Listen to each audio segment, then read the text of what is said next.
What's up, guys? Welcome back to my channel. I actually reacted to part one of this series a couple of days ago. So I am reacting to part two today. So yeah, let's get into it. I'm gonna try to add on to the content as best as I can. Yeah, sure, let's get it. With both sides stuck in a hard stalemate, they knew this war wasn't going to be about taking territory, but about simply wearing each other down. The Allies had plenty of men to expend from its overseas dominions, and the British also started a naval blockade, so Germany couldn't import stuff, like food. Neither side really wanted a long, grueling war, though, so they both thought of ways to break the deadlock on the Western Front. Idea number one: new frontiers. When the war first broke out, Australia was quick to take German New Guinea. The Allies also quickly jumped on Germany's colonies in Africa, and particularly in German East Africa, locals were enlisted as soldiers and Back on the Euro part, yeah, the few first months of the war was very devastating. Probably more devastating than any war previously by far, just in the world. Well, maybe the Chinese like revolts or whatever. They probably come a bit close to that, but anything Europe has ever seen. Only thing that is close to is like Napoleon or like things around that time period. But yeah, and also a lot of people don't know that African soldiers, actually fought on both sides of the war. Uh, Central Powers and the Allies, of course. There were German African infantry, so yeah, that was cool. carriers by both sides, leading to a tragic loss of life for the native Africans. Some new combatants entered the war as well. The Allies' new friends were Italy and Japan.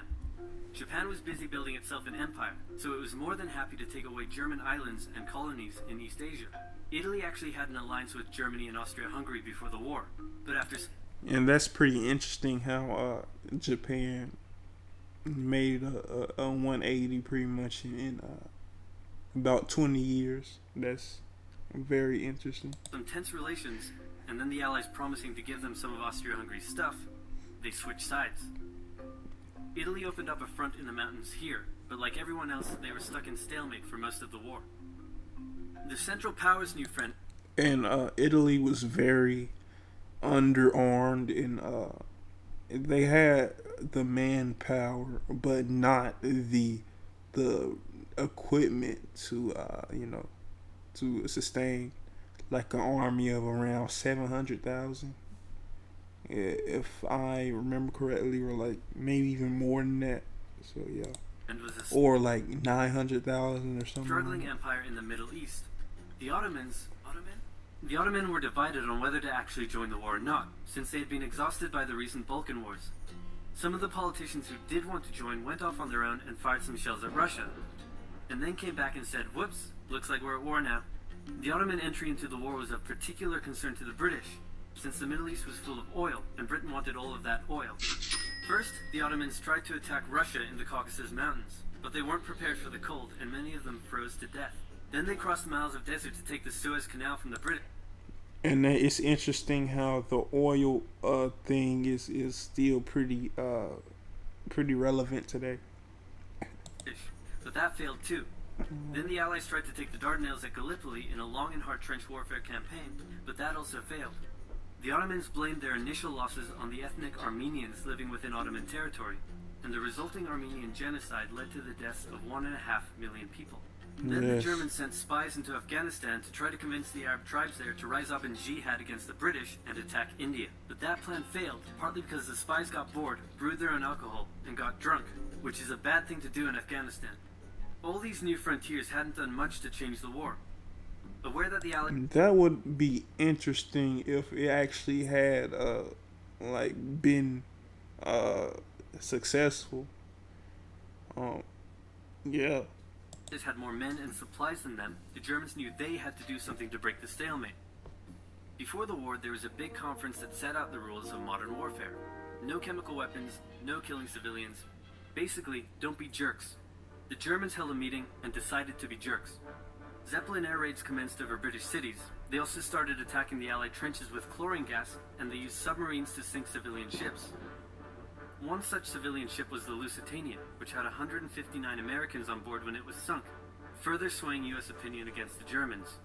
Not to be completely unfair to the Germans, the Allies also engaged in chemical warfare soon after, and they had been hiding anti-submarine weapons on their civilian ships, which let the Germans justify their attacks.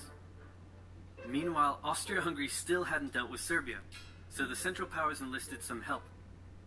Bulgaria wished it was bigger and was still bitter about losing the Second Balkan War.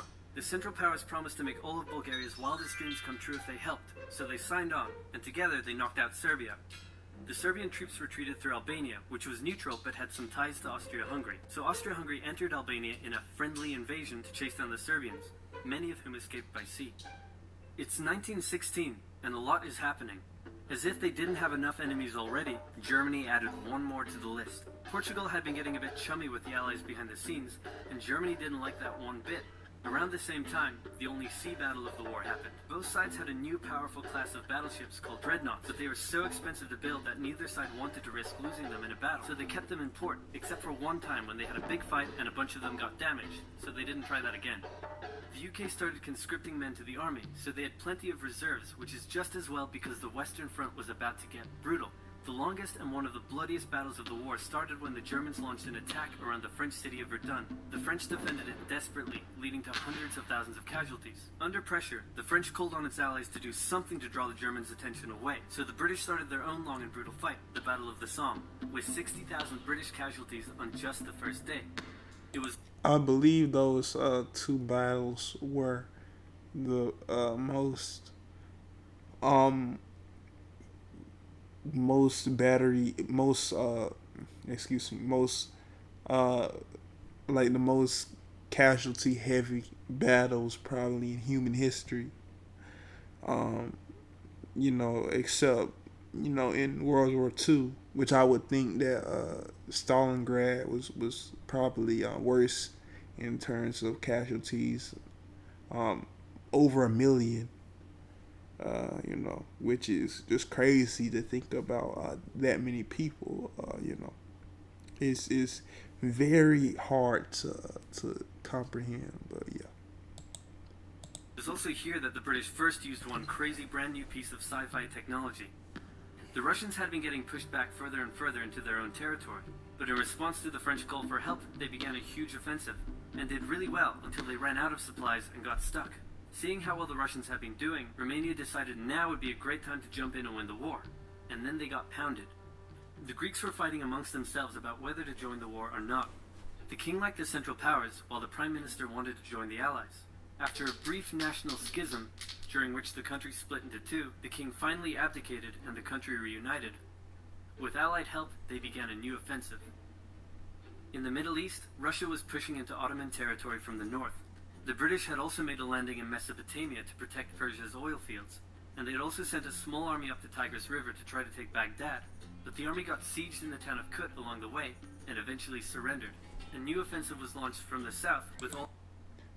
Yeah, that was the Battle of Kut was a very long just siege, honestly. Uh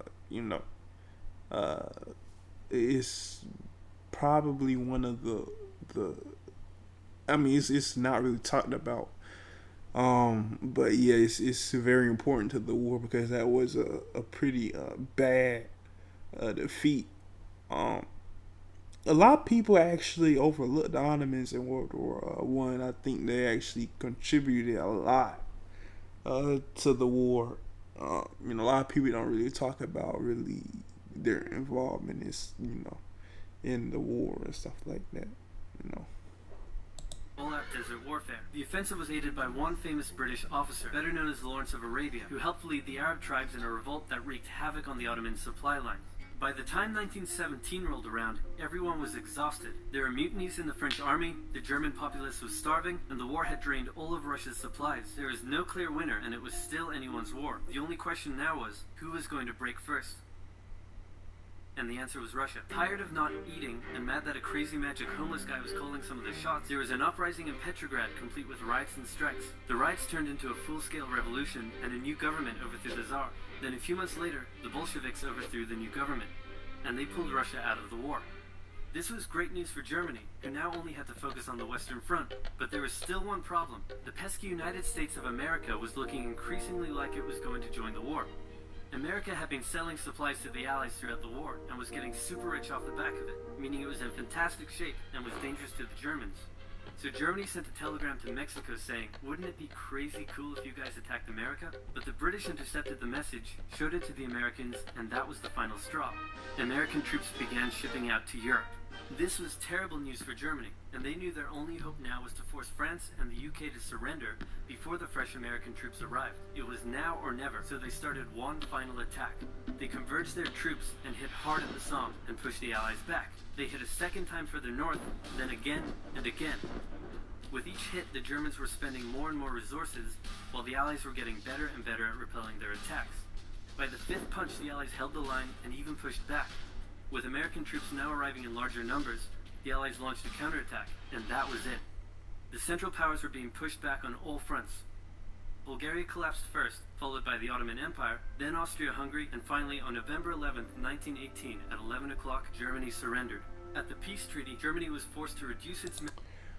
I actually don't know too much about the American, involvement on the ground, like the specific battles. I wonder if there are any battles that were mostly American troops versus like mostly German. Um, that's interesting. But yeah, the Treaty of Versailles is which a lot of people say is a huge reason for World War II, which it probably is.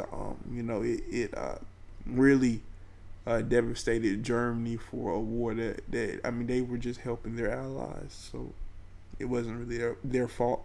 But I guess they wanted to weaken Germany, which was probably the strongest or one of the strong, like maybe with Russia, it was one of the strongest European nations at the time. So yeah.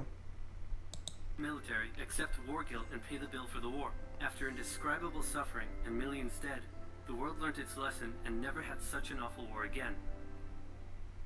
For about 20 years. Alright, so that's the video. So yeah, I've really enjoyed this series. So let me know what series you might want me to try next. Maybe World War II, Oversimplified. That would be pretty interesting since I know a lot about World War II. So yes, yeah. Just let me know in the comments, and all right, see you in the next video.